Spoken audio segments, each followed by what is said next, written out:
नमस्कार, मैं हूं सौम्या और आप देख रहे हैं डीएनए न्यूज। चलते हैं खबरों की ओर। प्रदेश में बढ़ते कोरोना के मामले के बाद धमतरी जिले में धारा 144 लागू कर दी गई है। फिर भी लोग बेपरवाह होकर कोरोना नियमों को दरकिनार कर बाजार में घूमते नजर आते हैं।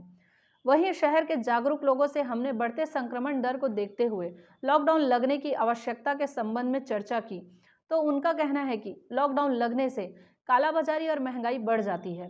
लोग अगर नियमों का पालन सही तरीके से करें तो कोरोना को हराया जा सकता है। उनका कहना है कि कड़ाई से पालन करवाने के लिए प्रशासन को भी इस ओर ध्यान देना चाहिए। इसके साथ ही लोगों में संशय भी बना हुआ है कि क्या एक बार फिर जिले को लॉक कर दिया जाएगा। बढ़ते संक्रमण दर से लोग भयभीत भी है। डीएनए न्यूज इन समस्या को लेकर शहर के जागरूक और वरिष्ठ नागरिकों से चर्चा की है।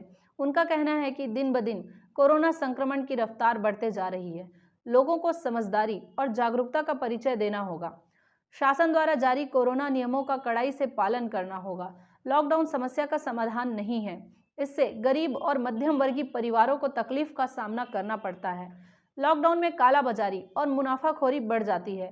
वहीं कुछ लोगों ने बढ़ते संक्रमण के चलते तत्काल स्कूल को बंद करने के लिए प्रशासन से अपील की है।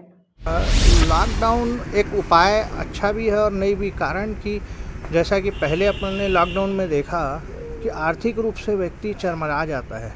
लॉकडाउन लगना चाहिए, पर उसमें व्यावसायिक हितों का भी ध्यान रखना होगा। कारण कि छोटे वर्ग और जो मध्यम वर्ग है उनको बहुत तकलीफ़ होती है। दूसरा, लॉकडाउन के जैसे ही हल्ला हुआ और जैसे ही खबर आती है तो कई प्रकार के जमाखोर सक्रिय हो जाते हैं। गुटखा, तंबाकू, पान मसाला, सिगरेट, अभी उसके दाम दुगने तिगने स्तर पर हो गए और माल की शॉर्टेज बनी हुई है। तो इन चीज़ों पर भी ध्यान देना होगा। हालांकि वो चीज़ें ज़रूरी नहीं हैं, पर और भी अन्य सामान हैं जिनके रेट मुनाफाखोरी जमाखोरी बढ़ जाती है। तो लॉकडाउन को सोच समझ के ही लगाया जाना चाहिए। प्रशासन को चाहिए कि लोगों को जागरूक करे और लोगों को भी चाहिए कि खुद जागरूक हों, पर लॉकडाउन पूर्णतः व्यावसायिक सही नहीं है। शहर में लॉकडाउन नहीं लगना चाहिए क्योंकि प्रशासन की सारी व्यवस्थाएं पूरी सिर्फ उस लॉकडाउन को सफल बनाने में लग जाती है, जबकि और इससे गरीब और मजदूर वर्ग के लोगों को बहुत तकलीफ़ें होती हैं। इसलिए मैं कम से कम व्यक्तिगत रूप से लॉकडाउन के पक्ष में नहीं हूँ। शासन को और प्रशासन को एक व्यवस्था ये करनी चाहिए कि केस जहाँ पे भी संक्रमित हो रहा है उस एरिया को पर्टिकुलर चिन्हित करके, जैसे कंटेनमेंट जोन बनाते हैं, वहाँ पर ज़रा सी कड़ाई से पालन किया जाए, जिससे उस कोरोना का प्रचार प्रसार ना हो। इस विषय पर विशेष रूप से ध्यान दें और शहर में लगातार सैनिटाइजरिंग का काम चले।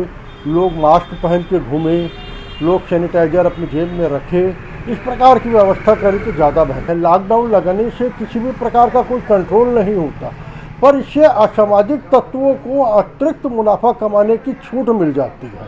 इसको रोकने के लिए और इस प्रकार के प्रयास को हतोत्साहित करने के लिए लॉकडाउन बिल्कुल नहीं लगना चाहिए।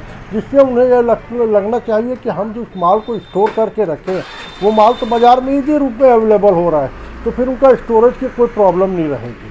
तो हमारी तो यही सोच है कि इस प्रकार के जो जमाखोरी करने वाले हैं उनको सबसे बड़ा सबक लॉकडाउन नहीं लगा के दिया जा सकता है। जमाखोरी बढ़ रही है, उसमें तो कार्रवाई होनी चाहिए। कलेक्टर एक्चुअल में शांत क्यों है मालूम नहीं, जबकि अखबार के माध्यम से अपन समय समय पे उनको इंगित करते रहते हैं कि धमतरी में गुटखा बेचने वाले, गुड़ाखू बेचने वाले माल डंप करके उसको 4 गुना 5 गुना रेट में बेचते हैं और उसके बाद प्रशासन की चुप्पी समझ से परे है।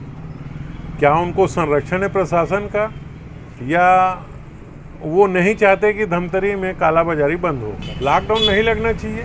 छोटे व्यापारी के ऊपर खान पान की दिक्कत आ जाती है। बड़े व्यापारी तो अपने मतलब कैसे करके निकाल लेते हैं समय।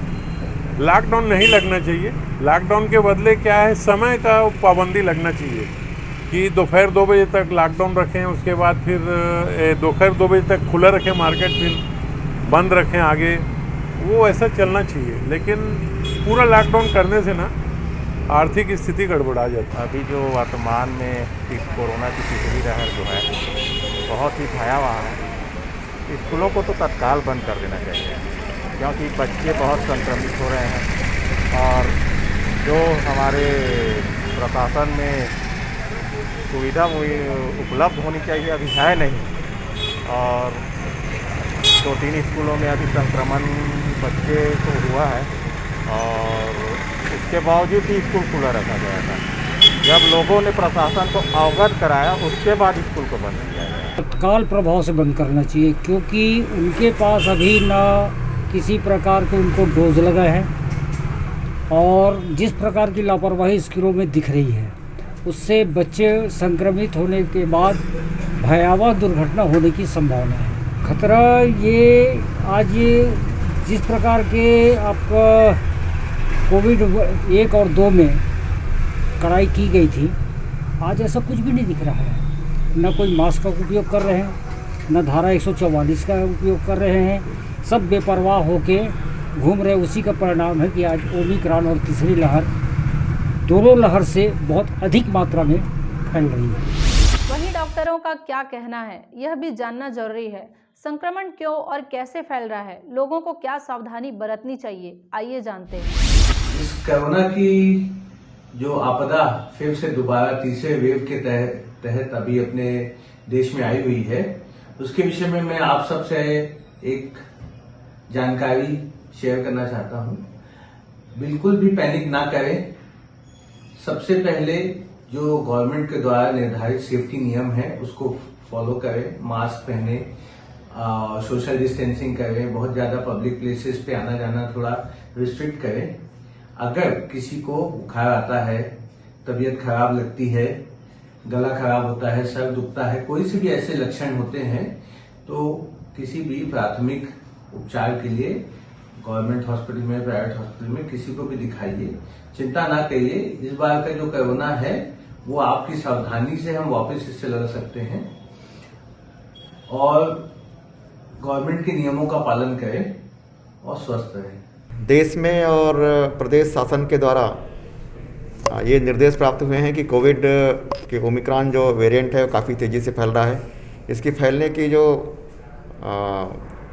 गति है वो भी बहुत तेज़ है और तेज़ी से फैलने के कारण एहतियात के तौर पर कि और हमारे ज़िले में ज़्यादा ना फैले।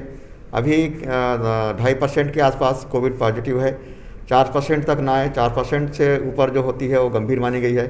तो हम लोग चाहते हैं कि हमारे ज़िले में कोविड-19 का जो नए वेरिएंट है वो बिल्कुल ना फैले। इसीलिए कोविड के जो व्यवहार है, कोविड का प्रोटोकॉल है, उसकी पालन करें हमारे नागरिक। और जहाँ जहाँ पर भी इकोनॉमिकल जो के रूप में जो इकट्ठा होते हैं, गैदरिंग होता है, सोशल गैदरिंग होता है, वहाँ पर 144 लागू करके वो जो गतिविधियां हैं उसकी रोकी जाए, ताकि आम जनता को जो स्वास्थ्य है, उनकी सुरक्षा है, ज़्यादा महत्वपूर्ण है, ना कि हमारे जो अन्य कार्यक्रम है वो कार्यक्रम हो, लेकिन 1/3 के अनुसार अगर जहाँ पर प्रोटोकॉल का पालन होता है वहाँ पर कार्यक्रम होगा। विशेष तौर पर जो धार्मिक कार्यक्रम हैं या फिर अन्य जो गतिविधियां हैं उस पर रोक लगाई गई है। केवल जो मृत्यु के संस्कार हैं या विवाह वगैरह है उसको एक निश्चित संख्या के मापदंड के अनुसार उसको अनुमति दी जा रही है। तो ये था शहर में घटने वाली खबरों का लेखा जोखा। हम लेकर आते रहेंगे अलहदा तरीके से हर उस घटना को और एनालिसिस करते रहेंगे खबरों की। आप बने रहिए हमारे साथ डीएनए न्यूज़ पर। विदा लेने से पहले हम इतना ही कहेंगे, आप सभी के सहयोग और सलाह से डीएनए धमतरी का सबसे विश्वसनीय और लोकप्रिय चैनल बन चुका है। हमें उम्मीद है कि हमारा यह विश्वास हमेशा बना रहेगा, क्योंकि यह आपका अपना चैनल है। जय हिंद, जय छत्तीसगढ़, जय धमतरी।